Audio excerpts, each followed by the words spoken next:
समृद्ध मंच, सम्मानित श्रोतागण, मैं श्री मनीष जी को बधाई दूं उसके पहले एक छोटी सी घटना घर की बताना चाहता हूँ। प्रायः बहुत सी किताबें मिलती हैं, जब भी कहीं मैं जाता हूँ तो कुछ न कुछ मिल जाती है, और जिनको जाके मुझे घर में देना पड़ता है। और साथ ही बहुत सी किताबें ऐसी भी हैं जो कि खुद छपती हैं, वो भी बची रहती है, पड़ी रहती है। तो इस तरह एक ढेर लग गया है। और मेरी पत्नी जब कोई किताब लेके जाओ तो कहती है कि आप इसको में रखूं। परंतु जब ये 3 पुस्तकें उन्होंने देखी तो उन्होंने कहा कि ये 3 पुस्तकें छोड़ मत आइएगा, यहाँ अवश्य लाइएगा। वो इसलिए क्योंकि वो चूँकि बच्चों को पढ़ाती है काफ़ी, मतलब 11-12 के बच्चों को, तो उन्होंने कहा कि अच्छे निबंध की किताबें तो मुझे कहीं मिलती ही नहीं। पहली बार 3 पुस्तकें इतने सुंदर निबंधों की प्राप्त हुई है, तो इनको अवश्य लाइएगा। तो ये स्वयं में बहुत ही बधाई की बात स्वयं में है, और मैं भी अपनी तरफ से बधाई दूंगा मनीष जी को कि उन्होंने इतने सुंदर निबंध लिखे हैं। मैं बताऊं कि निबंध लेखन की प्रक्रिया तो लगता है कि नए विद्यार्थियों में समाप्त सी हो रही है। मुझे कभी कभी आश्चर्य होता है, मैं 10th 12th 10वीं 11वीं के बच्चों को देखता हूँ, उनसे कहता हूँ निबंध लिखने को, वो कहते हैं कि हमें तो 200 शब्द का निबंध लिखाया जाता है। मैंने हाई स्कूल में 2500 शब्द का लिखा था। वो कहते हैं कि वहाँ पर कहते हैं बस 200 शब्द का लिखिएगा निबंध, तो 200 शब्द का कौन सा निबंध होता नहीं। तो इस प्रक्रिया को प्रारंभ तो नहीं, लेकिन इसको चालू रखने के लिए भी मनीष जी बहुत ही बधाई के पात्र है। उन्होंने जो निबंध लिखे उनकी विशेषता ये है कि हम सभी लोग जानते हैं कि हम प्रायः 2 जीवन एक साथ जीते हैं। एक तो प्रत्यक्ष जीवन जो सब देख रहे हैं, और एक परोक्ष जो हमारे मन में चल रहा है। तो एक ही समय पर 2 जीवन जीते हैं, और प्रायः जब हम उनको लिखते हैं तो उसमें फिर हम चयनित कर लेते हैं कि हम ये लिखेंगे और ये नहीं लिखेंगे, ये हमारे हित में होगा, ये अहित में होगा, या ये समाज के हित में होगा, अहित में होगा। तो वो चयनित करके ही लिखते हैं। मनीष जी ने जो ये निबंध लिखे हैं, उस चयन का आधार बहुत ही व्यापक उनका रहा है। उनके सभी निबंधों को मैंने देखा और पढ़ा।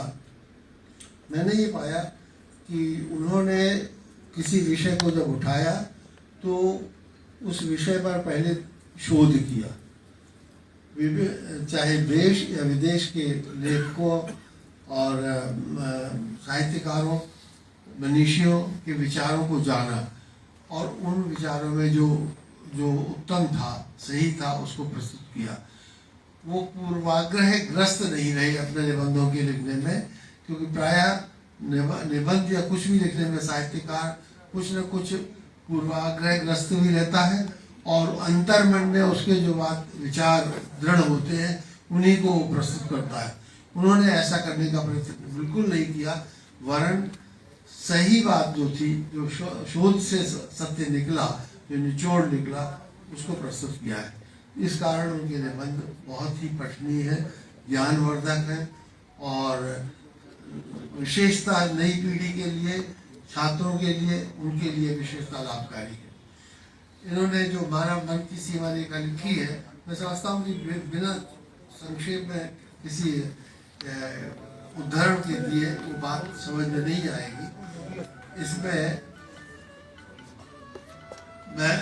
मैंने ही इसमें ये लिखा था कि मन तो असीम है और उसकी सीमा रेखा कहाँ हो सकती है।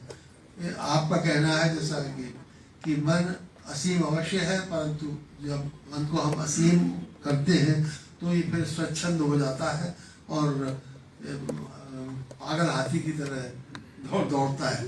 उसको रोकने के लिए हमें विभिन्न प्रकार से उसकी सीमाएं स्थापित करनी पड़ती हैं, और इसी आधार को लेकर उन्होंने जो 8-10 निबंध लिखे उनके सबके विषय में पहले ही बताया जा चुका है। एक ये निबंध है व्यक्तित्व और आत्मविश्वास, और इस पर मैं संक्षिप्त में एक पैरा पढ़ना चाहूँगा। व्यक्तित्व की समायोजन आधारित परिभाषाओं में मनोवैज्ञानिक व्यक्ति के व्यक्तित्व के अध्ययन तथा व्याख्या में समायोजन को महत्वपूर्ण मानते हैं। इस वर्ग में वे परिभाषाएं आती हैं जिनमें समायोजन पर बहुत बल दिया जाता है। व्यक्ति में ऐसे गुण जो उसको समायोजन करने में उसकी सहायता करते हों, चाहे वे शारीरिक हो या मानसिक, उन सब का गठन इस प्रकार का होता है कि वे निरंतर गतिशील रहते हैं। इन गुणों की गतिशीलता के कारण ही एक विशेष प्रकार की अनन्यता या अपूर्वता व्यक्ति में पैदा हो जाती है। बोरिंग के अनुसार व्यक्तित्व व्यक्ति का उसके वातावरण के साथ अपूर्व एवं स्थायी समायोजन है। तो जैसा मैंने पहले भी कहा कि उन्होंने उस विषय को कि केवल अपने विचारों को उद्धृत करके विभिन्न देशों के विद्वानों के विचारों को पढ़ा और उससे जो निचोड़ निकला उसको उद्धृत किया है। जो दूसरी पुस्तक है समाज संस्कार और साहित्य, इसमें उन्होंने पहली पुस्तक तो थी मानव मन की सीमा रेखा, जो कि मन से संबंधित थी। दूसरी हमारे जीवन से संबंधित है, जिसमें समाज भी आता है, साहित्य आता है और हमारे संस्कार भी आते हैं, और उन पर प्रकाश डाला है। बड़े अच्छे विषय रखे हैं। एक का लेख है शब्द और भावों का साहित्य में स्थान। तो कतिपय पंक्तियों को मैं पढ़ूंगा। साहित्य को सरल शब्दावली में लिपिबद्ध विचार, ज्ञान, प्रज्ञा, अनुभव, कौशल, दर्शन आदि के गद्यात्मक अथवा पद्यात्मक स्वरूप में परिभाषित किया जा सकता है। कैम्ब्रिज शब्दकोश के अनुसार साहित्य को ऐसी विशेष लिखित कलात्मक कृतियों के रूप में परिभाषित किया गया है जिनका उच्च एवं स्थायी मान है। और तीसरी पुस्तक भारत और भारतीय संस्कृति और उसका अनमोल धरोहर है। इसके विषय में बहुत कुछ बताया गया।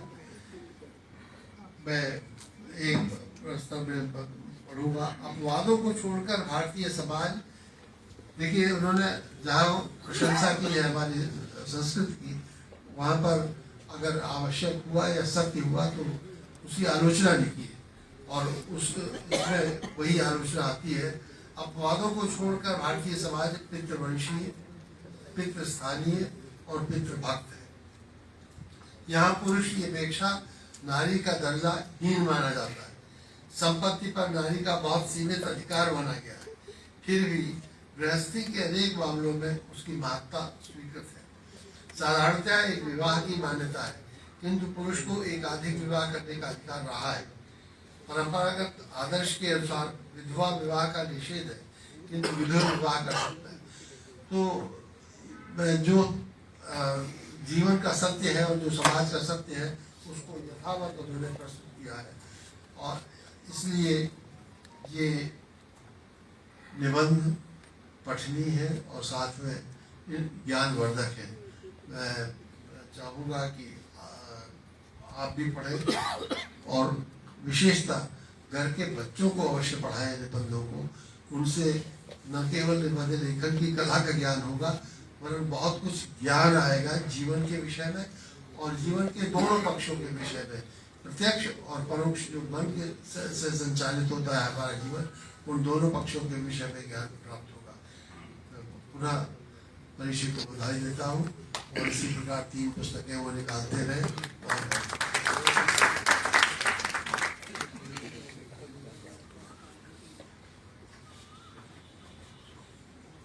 बहुत बहुत धन्यवाद। और मेरा सभी से निवेदन है कि सभी लोग